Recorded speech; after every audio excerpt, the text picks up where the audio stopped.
ఇది డౌట్ లేదు. ఓకే, మనతో పాటుగా కృష్ణాంజలి గారు.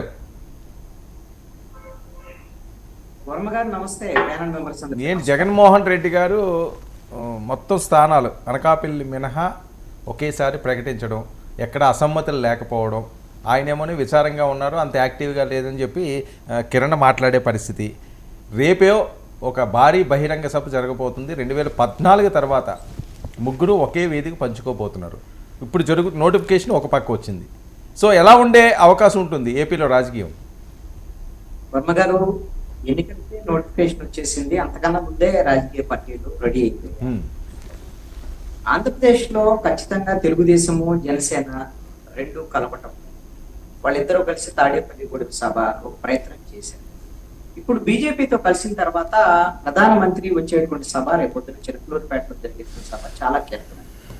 ప్రతిపక్ష పార్టీ అంటే ప్రతిపక్ష పార్టీల యొక్క ఉమ్మడి మేనిఫెస్టో ఎలా ఉండబోతుంది, ఏ విధంగా వెళ్ళబోతున్నారు అంటే బీజేపీ కూడా తెలుగుదేశం జనసేనతో కలిసి ముందుకు వస్తుంది.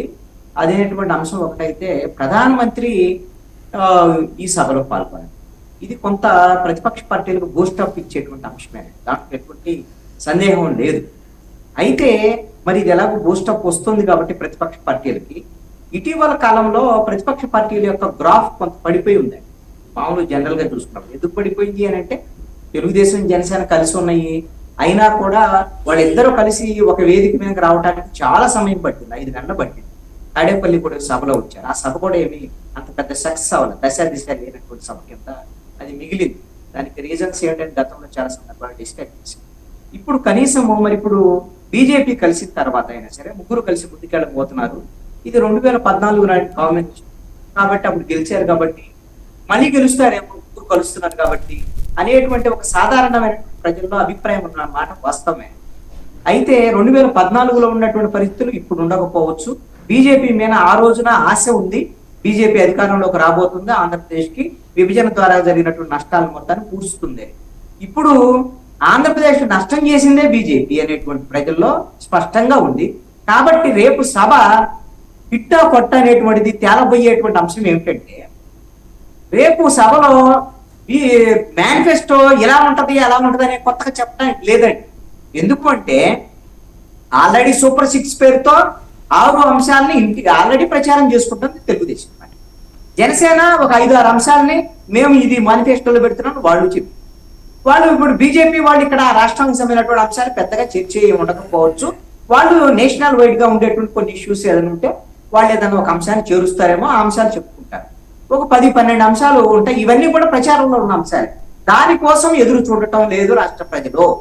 ప్రధానమంత్రి నరేంద్ర మోడీ తెలుగుదేశం జనసేనతో పొత్తు పెట్టుకున్న తర్వాత ఆంధ్రప్రదేశ్ కి ఏం హామీ ఇవ్వకూడదు, ఇది చాలా కీలకమైనటువంటి అంశం అండి. అంత ఆసక్తి అంతా ప్రధానమంత్రి స్టేట్మెంట్ మీదే ఉంది. ప్రధానమంత్రి నుంచి ఏ స్టేట్మెంట్ తీసుకొస్తున్నారు? చంద్రబాబు నాయుడు, పవన్ కళ్యాణ్ వీళ్ళిద్దరూ గతంలో చెప్పున్నారు. ఏమిటని?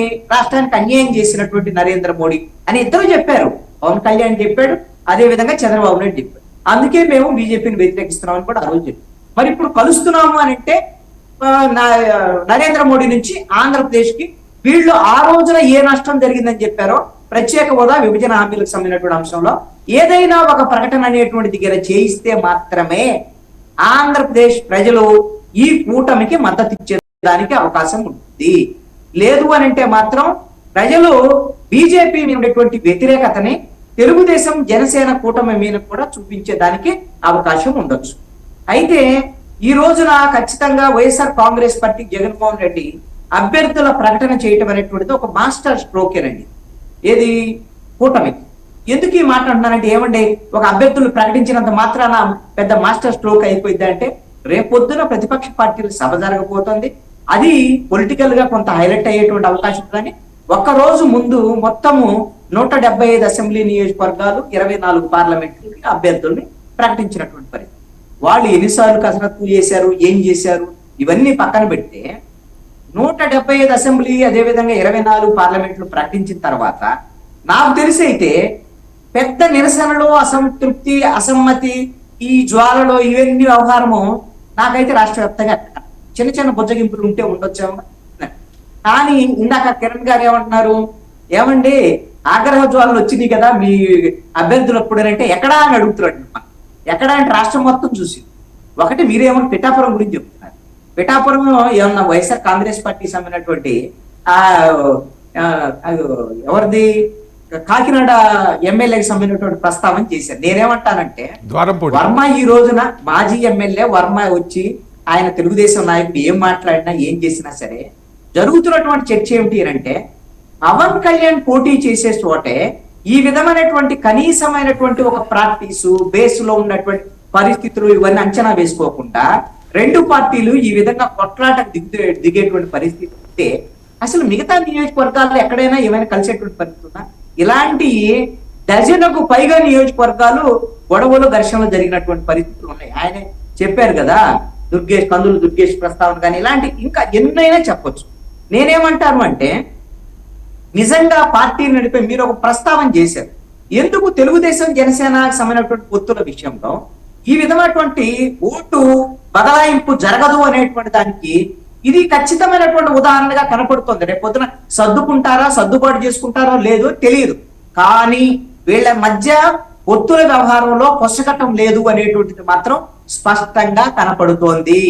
వైఎస్ఆర్ కాంగ్రెస్ పార్టీకి రేపు పొద్దున ప్రజల మద్దతు ఇస్తారో లేరో ఇప్పుడైతే చెప్పలేము, కానీ వాళ్ళు 8 షాట్లు కొట్టినా 9 షాట్లు కొట్టినా ఇప్పుడు 1 షాట్ లో మొత్తం రిలీజ్ చేసిన గొడవలు లేవు కదా, ముందు మాట్లాడేటువంటి వాళ్ళు లేరు. మరి జగన్మోహన్ రెడ్డి మాయ చేస్తున్నాడా, మంత్రం వేస్తున్నాడా, బెదిరిస్తున్నాడా, వాళ్ళని బాగా ఆడుతున్నాడు ఏమో తెలియదు, కానీ అంత సీరియస్ గా వీళ్ళ దగ్గర ఉన్నటువంటి అసంతృప్తి వ్యతిరేకత ఈ వ్యవహారాలు ఇవన్నీ కూడా బయటపడ్డాడు. ఒకవేళ అలాంటిదే ఉంటే వీళ్ళు ఇంకా ఆపుకొని ఉన్నారు కదా, తెలుగుదేశం సీట్లో ఇంకా 16 అనౌన్స్ చేయాలి, ఎంపీలకు సంబంధించినటువంటి 17 వీళ్ళు అనౌన్స్ చేయలేదు. మరి వైఎస్ఆర్ కాంగ్రెస్ పార్టీ టికెట్ల అనౌన్స్మెంట్ అయిపోయిందిగా. ఒకవేళ ఏమన్నా అక్కడ నుంచి వచ్చేటువంటి వలసలు ఒక పెద్ద వలసలు రాబోతున్నాయి అవి అన్నది కొంతమంది వచ్చారు కాదంటాం లేదు, కానీ ఎక్స్పెక్ట్ చేసినంతగా వైఎస్ఆర్ కాంగ్రెస్ పార్టీలో 3 నెలల నుంచి ఈ సీట్ల పంపిణీ వ్యవహారం మీద జరుగుతున్నా కూడా ఆ స్థాయిలో నిరసనలు కానీ వ్యతిరేకతలు కానీ రాలేదేమో అని అనిపిస్తుంది. ఇదే గెలుపోవటమని ప్రామాణికమని చెప్పలేమండి.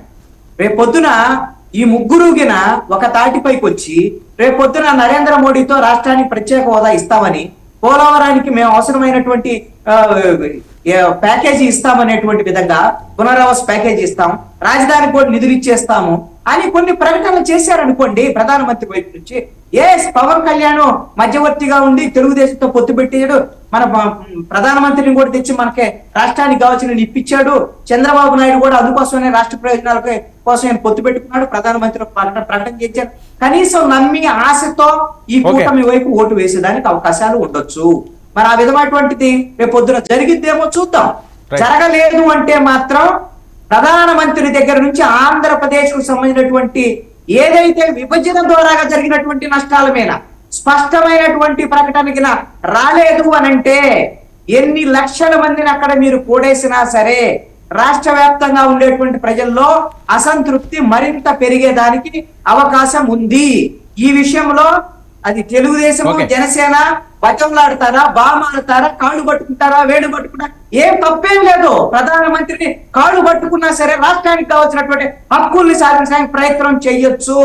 మీరు ఇప్పుడు చంద్రబాబు నాయుడు పవన్ కళ్యాణ్ ఢిల్లీ చుట్టూ తిరిగారు కదా పొత్తుల కోసం, తప్పేముంది? మరి రాష్ట్ర ప్రయోజనాల కోసం ఈ రోజున ప్రధానమంత్రి కాళ్ళ వేళ్ళ పడండి, ఒక ప్రకటన చేయించండి, మీకు రాజకీయంగా కూడా ప్రయోజనం ఉంటుంది. లేదు అంటే మాత్రం ఈ కూటమి సూపర్ హిట్ అని చెప్తున్నారు కదా, అట్టర్ ఫ్లాప్ గా నిలిచేదానికి అవకాశాలు ఉండొచ్చు అనేటువంటిది నా యొక్క అభిప్రాయం. ఓకే, శేఖర్ రెడ్డి గారు